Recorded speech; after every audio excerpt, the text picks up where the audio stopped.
Welcome to Ready, Set, Sew, Part 1. I'm Dr. Care, and I'm going to walk you through sewing your first shirt from start to finish. Don't worry, we're going to take it step by step, we're going to take it slow, and we're going to do this together. Let's get started. So this is what you're used to.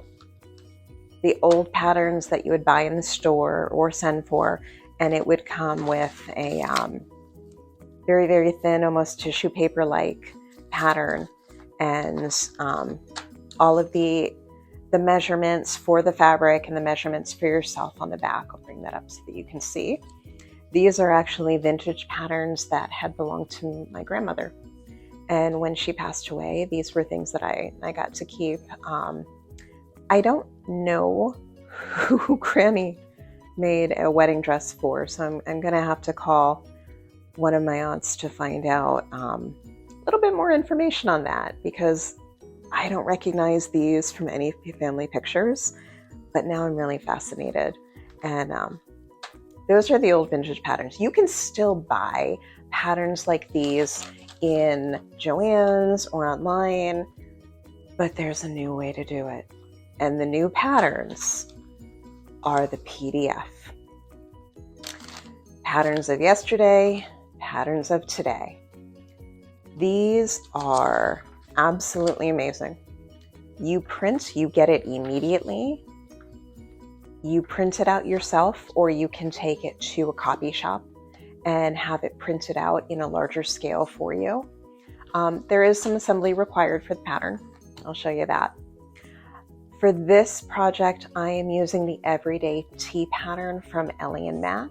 Go ahead and take a look in the link in the description for my affiliate link for Ellie and Mac. This is a really nice, easy pattern. All of their patterns are really easy. But if you want to sew this exact shirt with me through the parts of this series, this is the one that I'm going to be using, the Everyday Tee pattern from Ellie and Mac. I picked this because it's really simple with shoulder seams and side seam, and some hemming for the cuff and for the hem and for the bottom of the shirt. So this is going to be super easy. It comes in both relaxed and fitted fits. Besides the pattern, you're going to need some tape or a glue stick to put it together. I like to use tape. It's just easy that way. Once I put a pattern together, I do not cut out the size that I need. I trace it using parchment paper. That way, if I want to make the shirt in another size, or for either a gift for somebody, or if I myself am losing weight, my measurements are changing a little bit from a lot of walking that I've been doing. So I'll keep the pattern, but do a different size later on when I need it. It's one of the joys of sewing. You can alter your own clothes, and then you can also make the same thing again in a different size if you need it. You're also going to need your measurements from last week.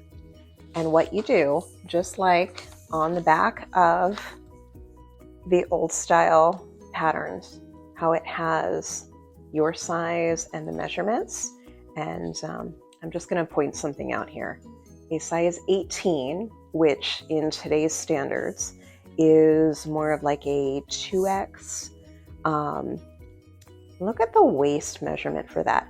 30 inches for a size 18. That is not a size 18 now. So it's kind of interesting to see how things change, but that is a very vintage pattern, and one day I hope to make it. But just like the regular patterns, PDF patterns come with everything, instructions, and the size chart. And this size chart is where we're going to take our measurements, and we are going to apply them to the different areas here. This is how we make a custom size shirt. So you're going to go back to your measurements from last week, and you're going to apply them to your size chart. That's going to tell you, when you come over to the next sheet, it's going to tell you how much fabric you need, depending on the sizes that you need. Oh, okay, we're going to stop for a minute. You don't have your measurements. Don't worry, I got this. Click the link down below. there's my video that walks you through step by step how to take your measurements, grab your soft tape measure, go ahead and do that. Pause this, don't worry about me. I got my coffee. I'm going to take a quick coffee break while you go ahead and do that. I'll be right here when you get back. And while you're there, go ahead and hit subscribe so you never miss another valuable step of sewing fun together. See you soon. Here we have our measurements. So based on the measurements that I took with you last week, for my bust size, I'm actually a 3X. For my waist, I am actually right in the beginning here of the, I'm at the top of the 2X or the XX. I'm at the bottom of the 2X. Since I'm doing the relaxed fit, I'm going to go with the XXL.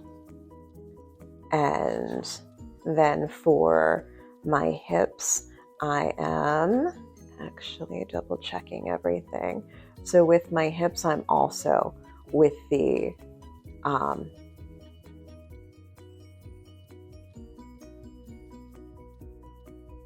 double XL.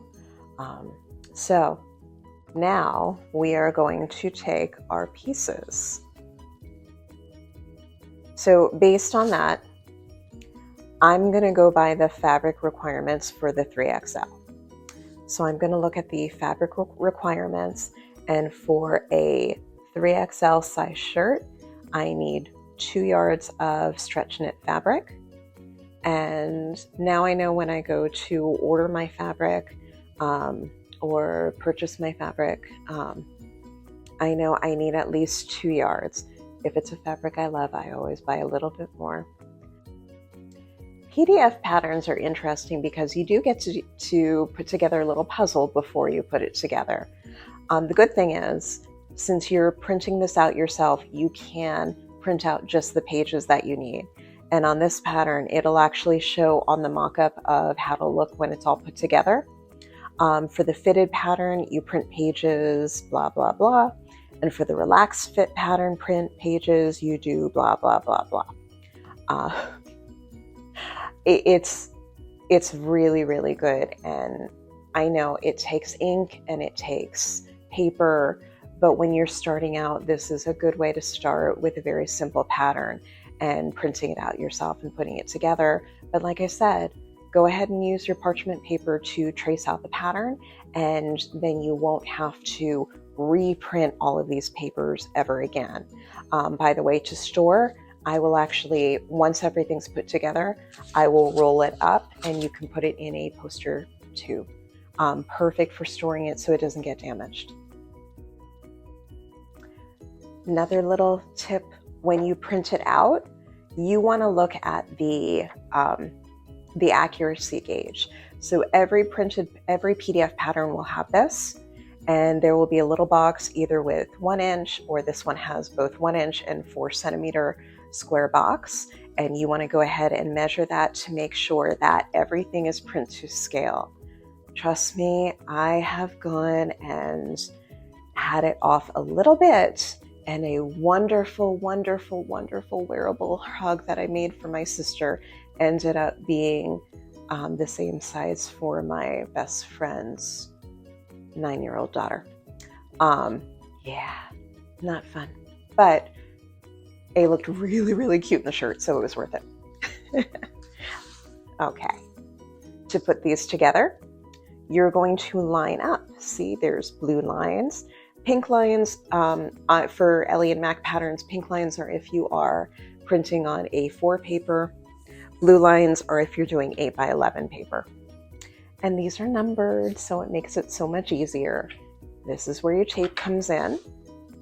You're going to match up the edges.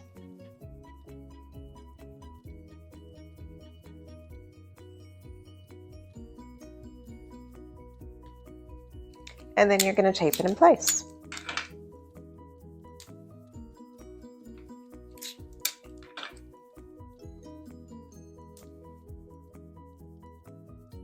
And then we're going to go to our next one, and we're going to, again, tape it in place.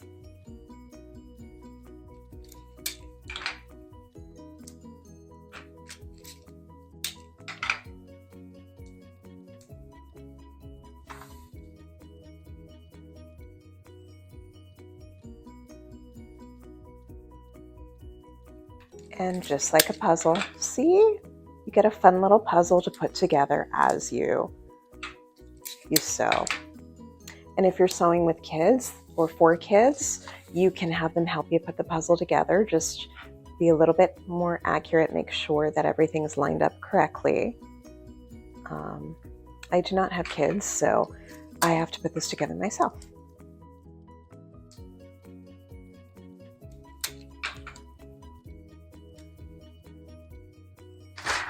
And then you're going to refer to your line to see exactly how far you go over. So this one will go over to the 7th row. It helps to have a big table or the floor. I'm not doing this on the floor because, yeah, little paws will start stepping on it and think that it's playtime.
We made it. Now we have to trace out our patterns. So I just laid out my parchment paper over the pattern, and if you see, this is perfect for tracing out the pattern because you can see right through. Sometimes if you're using certain tracing papers, people will tape it to their window and go ahead and try to trace over that way so they can see the lines. I just like this easier. Now because my parchment paper isn't as wide as the full pattern, I taped a little piece up here. So for first part we're going to do is line it up on the fold, and then for the bust it is the 3x, so we're going with the blue up here.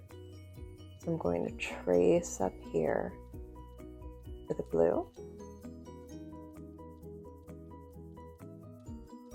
And of course I grabbed a marker that is not. Now you can use a ruler to do this, but I just trace over it.